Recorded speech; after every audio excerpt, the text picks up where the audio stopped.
Hay más de 200 cadáveres en el Everest y se utilizan como puntos de referencia.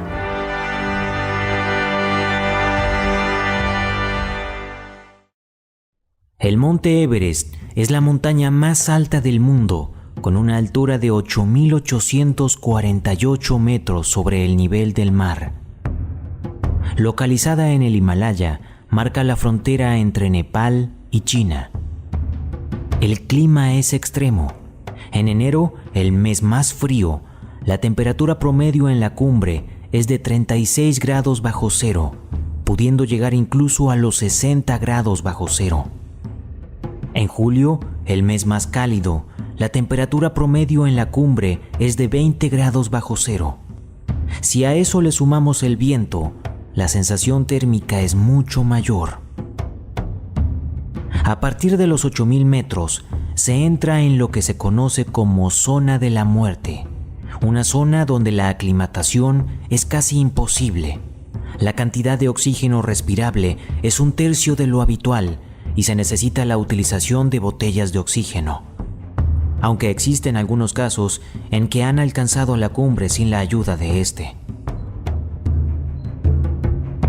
Una vez en la zona de la muerte, la vida del escalador está en serio peligro. Si sufriera el temido mal de altura, roturas, congelaciones o cualquier circunstancia que le impidiera moverse por sí mismo, sería prácticamente imposible su rescate. Si cae al suelo y no es capaz de moverse y levantarse por su propio pie, es casi imposible que un grupo de escaladores lo saquen de la zona de la muerte. Además de las altas temperaturas y la dificultad del terreno a esa altitud, por cada paso que se da, un montañero experimentado puede necesitar realizar hasta 3 respiraciones. Incluso el corazón va mucho más rápido en reposo para suministrar oxígeno con más frecuencia. Tampoco hay helicópteros de rescate a esa altitud. Este helicóptero se estrelló en 2003 tratando de aterrizar en el campo base. 2 de sus 9 ocupantes murieron. Hay más de 200 cadáveres en el Everest. 150 nunca se han encontrado. Las rutas de acceso a la cima están plagadas de cuerpos, más de 40, que han quedado en el punto exacto donde murieron. Muchos de ellos, al desconocerse de quién se trataba, han sido bautizados con nombres y son utilizados como puntos de referencia.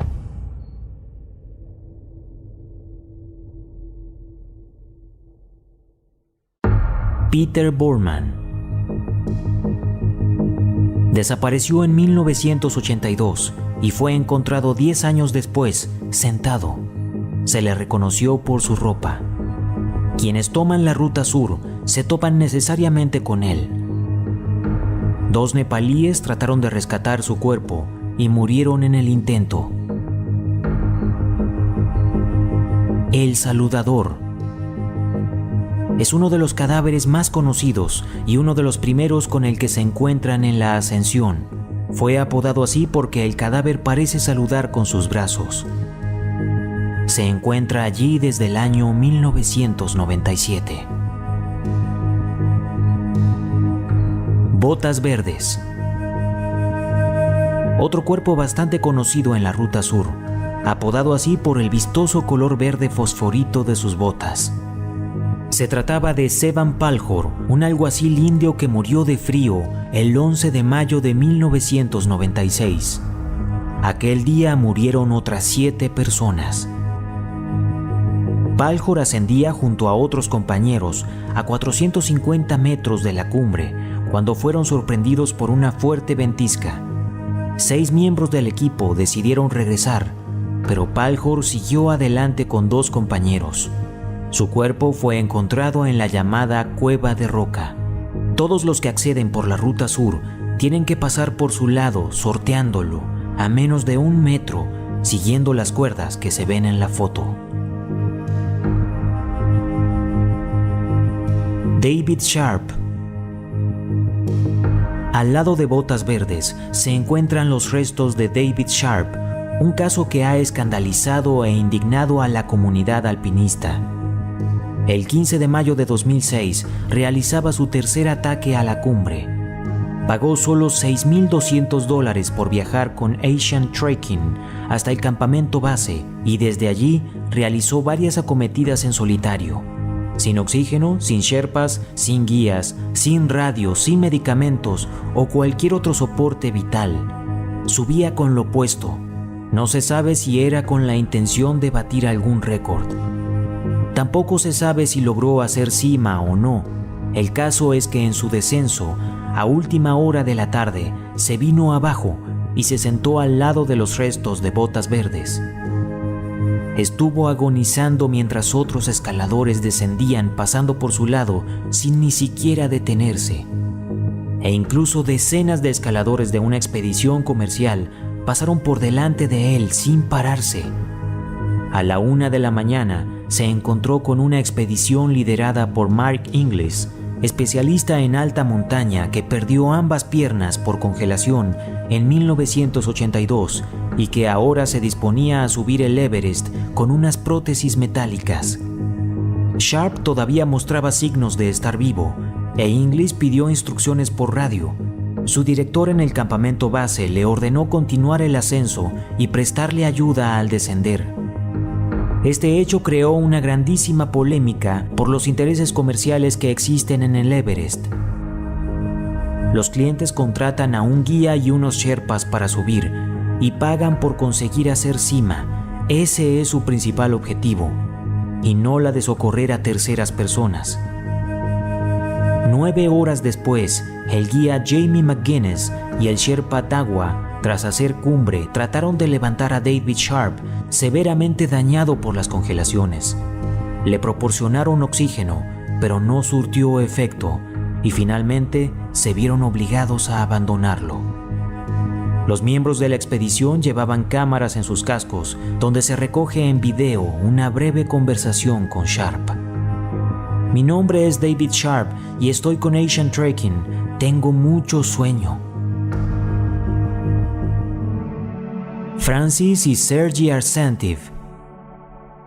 Francis Arsentiv quería conseguir la cima sin oxígeno y el 22 de mayo de 1998 logró su objetivo junto a su marido, Sergei Arsentiv.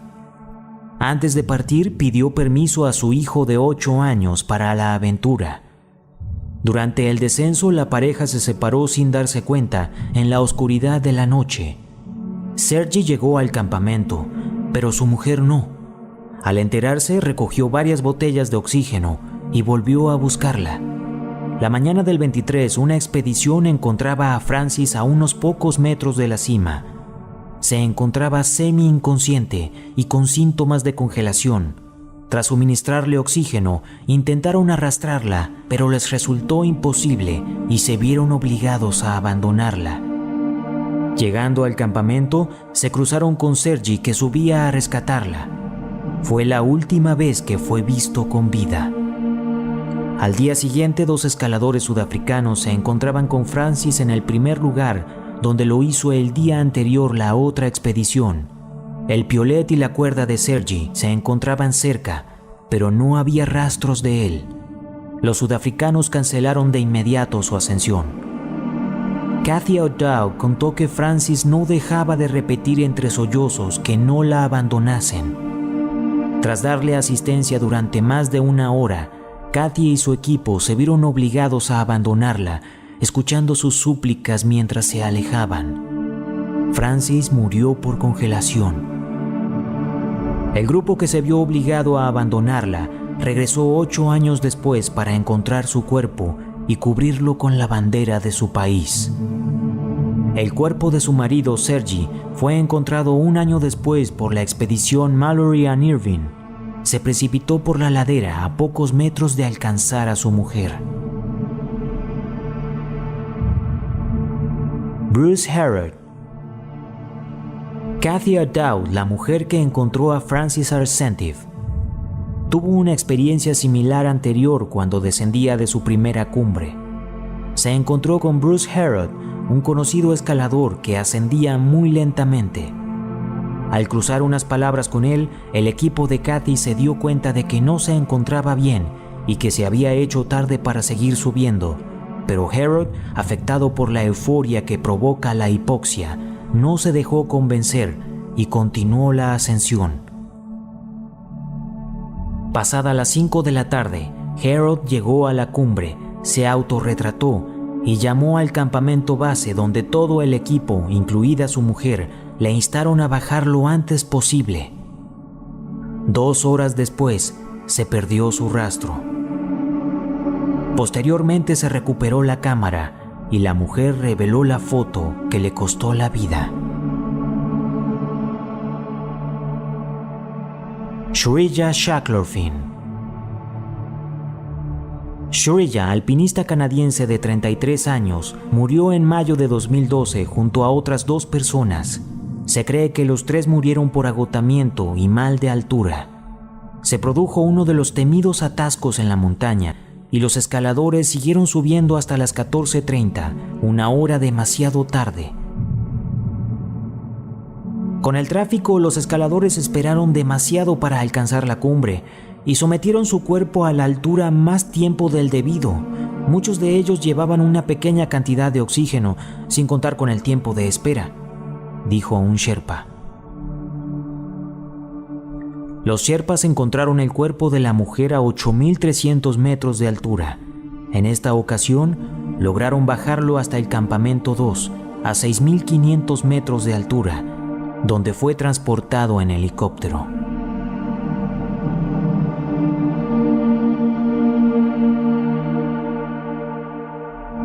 Por alguna razón, los cuerpos no quedan enterrados bajo la nieve y permanecen visibles durante décadas.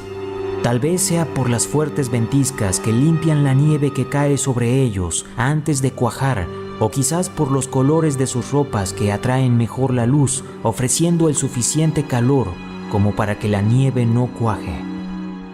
Los escaladores sortean cuerpos en su ascensión, a los que han bautizado teniéndolos como punto de referencia. Ante la imposibilidad de rescatarlos, muchos cuerpos permanecen en el mismo punto donde fallecieron. Un escalador contó que el peor momento de su ascensión fue cuando comenzó a encontrar cadáveres, hasta 8 en su camino. Otros cuerpos, como el de la japonesa Shiroko Ota, aún cuelgan de la cuerda por la que descendían.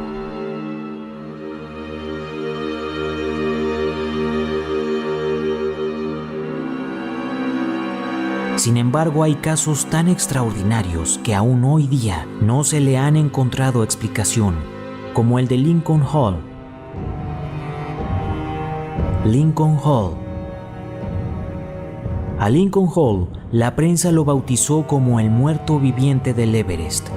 El 25 de mayo de 2006, descendía aquejado de mal de altura con serias alucinaciones. Los Sherpas trataron de atenderle hasta que se quedaron sin suministros y el director del equipo les ordenó regresar, abandonándole a su suerte. Cuando llegaron al campamento, comunicaron a su familia el fallecimiento. Sin embargo, al día siguiente, a las 7 de la mañana, un equipo estadounidense encontró a Hall a 8.700 metros. Estaba sentado con las piernas cruzadas. No llevaba los guantes puestos, tenía el mono bajado hasta la cintura y el torso desnudo. Estaba cambiándose la camiseta, no llevaba las gafas, el gorro, ni la máscara de oxígeno o botellas, ni tampoco saco de dormir, mantas, ni cantimplora de agua.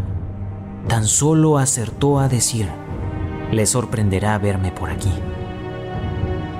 Estas fotos fueron tomadas por los que lo encontraron. Sufría alucinaciones y sonreía. Inmediatamente se iniciaron las labores de rescate, enviando a 12 Sherpas que se unieron a los 4 componentes de la expedición. Consiguieron que Lincoln bajase caminando hasta el campamento. Sufrió graves congelaciones en los dedos de los pies y las manos y un edema cerebral, pero se recuperó. Desde el campamento base, Lincoln pudo llamar a su esposa e hijo, que no creían lo ocurrido. Todavía hoy es un misterio saber cómo pudo resistir su cuerpo aquella noche a 8.700 metros de altura.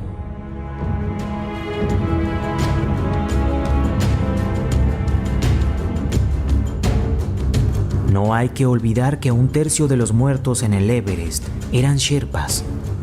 Los sherpas viven en las faldas del Everest, lo que explica su incomparable resistencia a la altura.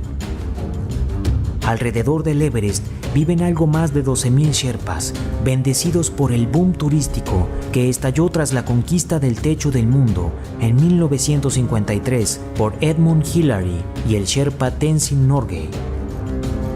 Los sherpas trabajan como guías y porteadores y cobran unos 2,500 por hacer cima. Toda una fortuna en Nepal. Él es Arpa Sherpa, batiendo el récord de ascensiones al subir a la cumbre por 19ª vez. En los últimos años son ellos los que colocan la mayoría de las cuerdas fijas y ya visten como los occidentales: botas, buzos de pluma y material de calidad.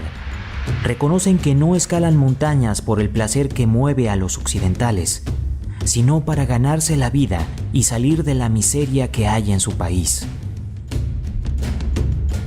Los sherpas son trabajadores, acarrean los bultos, montan los campamentos de altura, fijan cuerdas, cocinan o rescatan a los que se encuentran en apuros. Los sherpas son hombres fuertes, bendecidos por su aclimatación natural a la altura, que les permite moverse con soltura allí, donde la mayoría de los occidentales apenas puede caminar. La peor y última tragedia en el Everest sucedió el 18 de abril de 2014, cuando un alud acabó con la vida de 16 sherpas, dejando malheridos a otros 6. Es el mayor accidente sucedido en la historia del Everest hasta la fecha. Cuando las víctimas se encontraban a 150 metros del final de ese peligroso tramo, se produjo una avalancha provocada por un enorme bloque de hielo. Que descansen en paz.